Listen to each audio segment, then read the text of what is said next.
listening to B2B Tech Talk with Ingram Micro, the place to learn about new technology and technological advances before they become mainstream. This podcast is sponsored by Ingram Micro's Imagine Next. It's not about the destination. It's about going someplace you never thought possible. Go to imaginenext.ingrammicro.com to find out more. Let's get into it.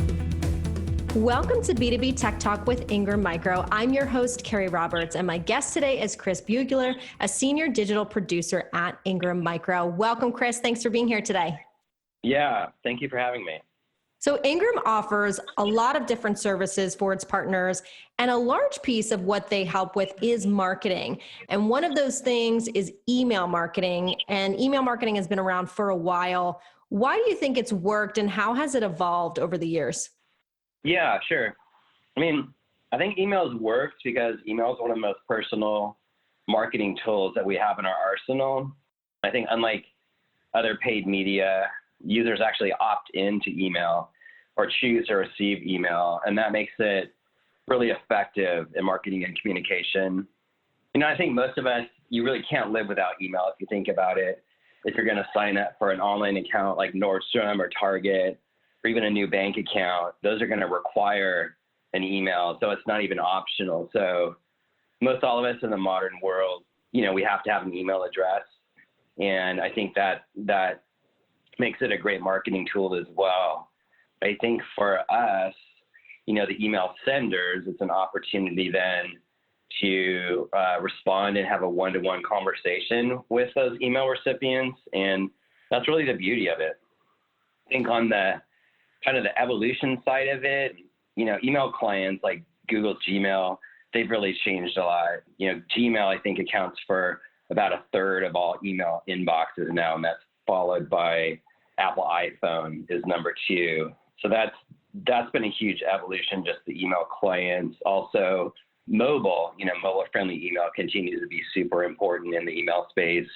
I think mobile is about 41% of all emails opens on average. So I would say, yeah, that's, you know, what's worked and why it's worked and how it's evolved. Do you think it's still as important for an organization to use as part of their marketing strategy when there's so many other options? And why do you think it's important to have? Yeah, no, for sure. I mean, email continues to be super relevant in the marketing ecosystem. And email, it just can be very targeted. So, you know, here at Ingram Micro, we can take a segment of our email database. We can match that up with a customer need for a specific product that we sell, for instance. And that becomes very powerful. I mean, it makes email just more relevant for that user, and we get better open rates just because we can match customer needs and wants, you know, with a email list and a product. At Ingram Micro, we like to combine email also as part of larger campaigns. So we use a lot of paid and organic social media and other digital tactics like landing pages, along with email to create a holistic campaign. And one of the biggest questions that companies always ask when it comes to any type of content creation and marketing is, what is the ROI? Because many organizations are looking for a direct sales transaction, but that's not how branding and marketing works. What is the purpose of brand marketing, and what is some of the proper ROI expectations to have? Yeah, that's a really good question. I mean, ROI is really relative to the company, you know, the industry, and, you know, the customer space, you know, that those all kind of factor in. But in general, you know, email should be an ongoing part of your marketing and brand strategy. And that means that you need to build that relationship over time with your customer.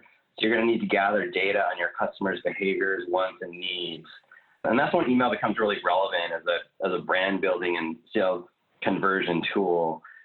You know, there's a company called Acoustic that I really like. They were formerly called Silverpop, and then IBM bought them, but they put together yearly a really good benchmark report. And in that report, it aggregates for the year email and mobile trends. It evaluates messages sent by thousands of different brands. And it also establishes industry standards on customer engagement, delivery, and subscriber churn. They actually break out open rates and click-through rates by different industries. So if you're looking to start to build your ROI strategy or ROI reports, that's just a really good place to start in evaluating your own goals. Because again, it's specific, to product and to industry. So I want to talk about tracking for a moment. What should be tracked for ROI expectations, specifically with email marketing? So for example, are click-through rates more important than open rates, that sort of thing? Yeah, a lot of people ask that question. So click-through rate it's really dependent on open rate, right? So you're not going to have clicks if nobody opens your email. But from there, it really depends on your campaign goals. So for example, if your campaign is more geared towards awareness about a new product, and a click-through may not be as important than opens, but if your email campaign is really trying to drive sales and get conversions, then click-through on a contact us CTA becomes weighted probably a lot more for ROI reporting. So it's really kind of dependent on what type of campaign you're running. Just in general, I think January through May 2020, the average email open rates for North America are about 16.5%.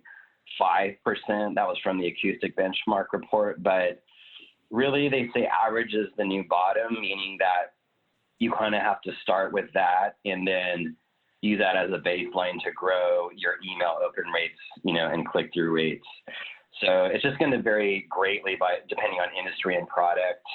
Here at Ingram Micro, our open rates vary also by type of email, right? So whether it's a newsletter or a promotional type email, and it's also going to vary, per the manufacturer. So Apple is going to have a higher open rate than a newer manufacturer would. So it's really unique. It just depends on your own business. And what type of platforms are available for email marketing right now? Yeah, so for that, Forrester puts out a great report on email service providers, or ESPs as they call it, in their yearly wave report. So most of those are enterprise level. So the larger vendors like Adobe, Acoustic, Oracle, or Salesforce. And I think they evaluated this year about 13 in total. But, for other companies, or if you're just starting out, like a more accessible option for an ESP might be something like Campaign Monitor or MailChimp. And those are both great products. I've used both of those. Now, another thing that I think is important to mention here is that an organization can't just constantly spam their list with ads to buy their product. And that's actually pretty commonplace, unfortunately. Can you give us an example of how you pull and create the right content so it's information your reader wants, and how you develop a strategy for all of this? Yeah, sure. We usually start with a product or manufacturer, right? So the product or service, they'll come to us with a business need, and then we would match that up with a specific email audience list. And, that list can be customers that have purchased that specific product before, or also many times we have a BI group in-house, and through that we can run reports and figure out, an audience list that would have a high propensity to buy or to act on a CTA. So we kind of start there. The main thing that we want to do with all of our campaigns is give people or, customers relevant information that's really helpful to their business. And that's the whole purpose of segmenting. What we don't want to do is just blast everybody and, have half the people just be annoyed because the email doesn't line up with their business needs. So it's really kind of what's in it for them that needs to be clear. And then, beyond that, the messaging and visuals just need to convey the product or service in a way that's tailored to the audience. So it really needs to speak to that audience specifically. And then from there, there's different types of campaigns that we run. So we'll do just a single email in many cases. In other cases, we'll do what's called a drip, which is just a series of emails, maybe 3 to 4 emails on a topic, over time, spanned out maybe once a week. And then we also do what we call nurture campaigns, where the actual email content and the email flow would vary depending on the user or the recipient's actions. And when it comes to B2B specifically, what do you find the type of campaign that works best, do you think? Yeah, I keep going back. It's really, personal. It depends on the goal of the campaign. If you've got a solid fit between the product or promotion and your audience, the audience you're going after, you're going to start off on the right track. So it's just about offering your email subscribers value. So to do that, again, you have to just develop that understanding of your email audience, both the relationship, so they're going to get your emails, over a long period of time. If they're your customer for 10 years, they're going to be getting email from you for 10 years. So it's really developing that relationship, ongoing with your customers. And then beyond that, just the technical part of it is just making sure that, once you craft that campaign, that technically it's rendering across all devices and clients. So making sure that your emails are mobile friendly should be a big priority. We use tools like Litmus. There's also a company called Email and Acid where you can upload your HTML and it'll show you your email across all the major email clients, like Google or Apple, and then it'll also show it across all different devices, mobile, desktop, and tablet. So that's very handy because before you hit that send button, you're going to see that your email is rendering properly. And if it's not, you can correct those mistakes before you hit the send button. And you're providing so much information for us today. As we mentioned earlier, Ingram does offer email marketing to its partners. Can you tell us a little bit more about what that entails? Yeah, for sure. So we do offer email as part of our digital marketing stack, as we call it. So we have a list or a proprietary list of our own Ingram Micro customers. That's our email database. Within that, we have obviously their purchase history. They have email preferences that they can choose, and we can just get a sense of what they're buying and what they like and what their needs are.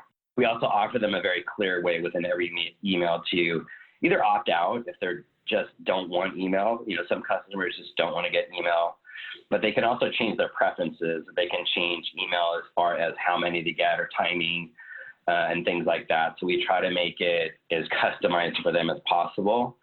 And then, that's also part of just keeping customers happy, right? And complying with things like the CAN-SPAM Act and GDPR, which makes privacy a little bit more involved as far as keeping track of customer data. So yeah, depending on the market or the program, we offer our partners email marketing programs as part of our digital media options.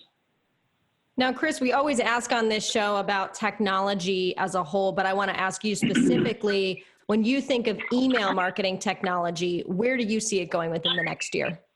Yeah, there's a few trends.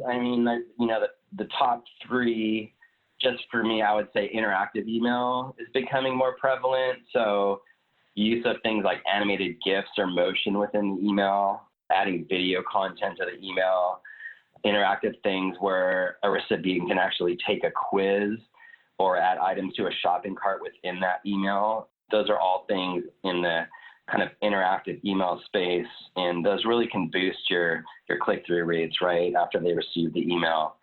Also just, having a more integrated approach to marketing. So instead of having your email database be, separate from other databases that you use for your campaigns, you're really trying to get that single view of the customer across all of your marketing channels.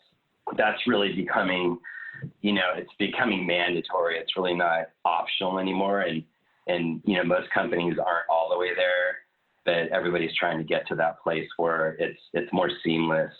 And then, to do that, again, like those tools we mentioned on the ESPs, like best-of-breed tools, it's very important to choose a tool that's right for your business and that's going to work well to accomplish that goal. Like I said before, privacy is becoming more important. So the new GDPR guidelines, which is basically general data protection regulation, that's an European Union law that just puts more parameters around managing personal data for marketing and other purposes. That makes privacy kind of come to the top of priorities in email lately. So I would say that those are three trends that we'll see this year. No, I think you provided tremendous insight today. If somebody is listening and they want to use Ingram services or they want to learn more, where can they do that to connect and ask questions? Yeah, for sure. I mean, we have a dialogue on Twitter that's ongoing. And then, if you're a current Ingram Micro reseller, just get in touch with our marketing department.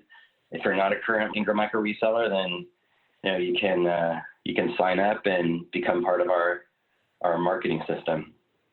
Perfect. Well, thank you so much, Chris, for sharing your knowledge of all email marketing and also talking about some of the trends that are here and will be coming in the future. So thanks for being here. Okay, thank you. If you like this episode or have a question, join the discussion on Twitter at Ingram TechSol with the hashtag B2B Tech Talk.